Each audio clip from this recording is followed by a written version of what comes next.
मेरे एक सपना है हमारे देश को दुनिया का नंबर 1 देश के रूप में लेके आने का मन है। वो सपना आपको भी देखना पड़ेगा। ऐसे सपना आप जब तक नहीं देखोगे, देश को मजबूत बनाना, समाज को मजबूत बनाना, शराब, जाति भेद और झगड़े से समाज को जब तक हम दूर नहीं करते हैं, हम बटे हुए रहेंगे, कमज़ोर रहेंगे। आज आप सबको प्रतिज्ञा लेनी पड़ेगी। हम शराब की तरफ आंख उठा के भी नहीं देखेंगे, शराब नहीं छुएंगे। ये पहला प्रतिज्ञा है, हम सबको लेना है। लोगे कितने लोग लेंगे? अभी हाथ उठाए, देखिए। और यहाँ हाथ उठा के किसी ने प्रॉमिस कर लिया, बस तोड़ नहीं सकते। ठीक है, शराब छोड़ो, नशे छोड़ो।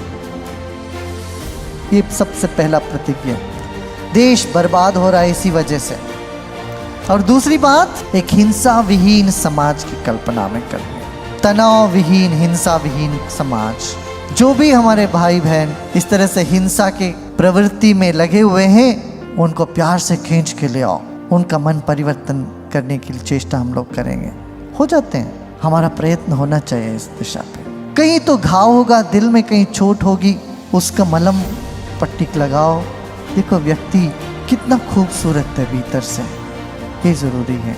और हम जाति पात और धर्म और भेद से बटे हुए हैं, ये छोड़ना चाहिए। सब मनुष्य जाति, एक जाति है, मानव जाति। सारे सिद्ध महापुरुष हुए हैं, सब एक ही कहते हैं, जाति पात छोड़ो, जाति भेद छोड़ो, हम सब एक हैं। और सफाई के काम में हमको लगना चाहिए। 4 तरह की बातें हैं, 4 क्षेत्र में काम करनी है। एक तो हमें अज्ञान मिटाना है, अंधविश्वास से दूर होना है। तरह तरह के अंधविश्वास लेके हम बैठे हुए हैं धर्म के नाम से। धर्म से उससे कुछ लेना देना नहीं है। तो अंधविश्वास दूर करें हम, और अज्ञान को मिटाएं। जगह जगह धर्म की शिक्षा होनी चाहिए। धर्म की शिक्षा यही है कि मानवता, दया, प्रेम, करुणा, सेवा, कर्तव्य निष्ठता, ये सब हमारे भीतर लाना चाहिए, उभरना चाहिए। ये है, हम सब में है। ऐसा मत चलो मुझ में ईमानदारी नहीं है। ईमानदारी है हमारे भीतर, बस उसको एक थोड़ा सा एक रोशनी में लाने की चेष्टा करना चाहिए उसको। ईमानदारी कहीं छिपी हुई है, ऊपर से बेईमानी आ गई। इसलिए यदि हम सब लोग मिलके ये प्रतिज्ञा लेंगे, आज ना हम रिश्वत देंगे ना लेंगे। जो लेने वाले बैठे हो तो मैं कहूँगा सिर्फ 1 साल के लिए आप छूट दे दो भाई, और हमारे लिए 1 साल के लिए आप मत लेना। देश के लिए त्याग करो, उसके बाद देखा जाए। 1 साल के लिए आप प्रतिज्ञा करोगे, लेने वाले मैं नहीं लूँगा, और देने वाले ये प्रतिज्ञा करे मैं हमेशा के लिए नहीं दूँगा। हम चले तो संसार में खूबी फैलनी चाहिए, खुशबू फैलनी चाहिए। हम सब लोग यदि संकल्प करेंगे, हम एक एक आंसू पहुँचेंगे एक दिन।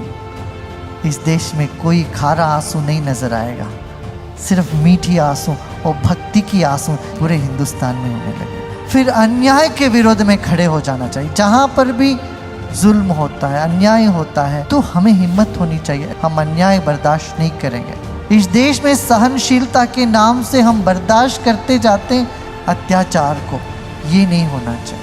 अच्छा, अत्याचार के विरोध में खड़े होना का मतलब ये नहीं कि गुस्सा करना, आग जलाना, इधर गाड़ी को आग लगा देना, उधर तोड़ फोड़ करना, ये नहीं है। अन्याय से अन्याय नहीं मिटेगा। एक अन्याय से दूसरा अन्याय कभी नहीं मिट सकता। हम ये इस चेष्टा में लग जाते हैं लोग। अन्याय के विरोध शांतिपूर्ण क्रांति लाने के लिए सबको खड़े होना पड़ेगा। अन्याय को बर्दाश्त नहीं करेंगे, और अभाव को मिटाने के लिए सब हाथ बटाएंगे। आलसीपन हमारे देश को खाई जा रही है। पिछले कुछ वर्षों से हम देख रहे हैं आलसी होते जा रहे हैं। जहाँ भी मैं गांव में जाता हूँ, किसान लोग रोते, हमारे बच्चे कुछ करना ही नहीं चाहते, खेत में जाना ही नहीं चाहते हैं। ये कह रहे हैं नहीं, खेती करना ये पुण्य काम है। इसलिए हमारे इस देश में किसी भी यज्ञ में, पूजा में पहले बीज बोने का प्रकल्प है। आप देखेंगे नवरात्रि में क्या करते हैं, माता की आवाहन से पहले 1 दिन पहले बीज बोते हैं। बीज बोके वो अंकुर फूट के आता है, तभी माता का वहाँ पर आवाहन होता है।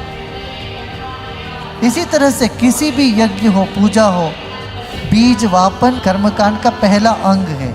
माने हर एक को बीज बोना चाहिए, अन्न उगाना चाहिए। कुछ ना कुछ अपने घर में ही सही, कुछ ना कुछ सब्जी उगाने का शुरू करो।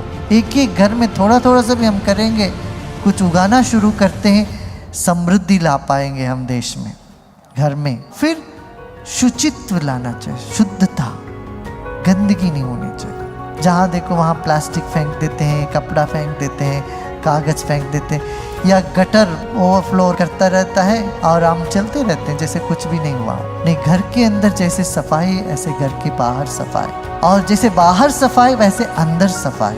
अपना मन को दाग नहीं लगने दो, मन को प्रसन्न रखो, शांत रखो। उसके लिए तो ये उपाय है, प्राणायाम करो, क्रिया करो, ध्यान करो। कहते मन में इतना क्रोध आता है या ईर्ष्या उठती है या जलन हो, तो कुछ भी होता हो तो थोड़ी देर बैठ के क्रिया कर लो, प्राणायाम कर लो, ध्यान कर लो।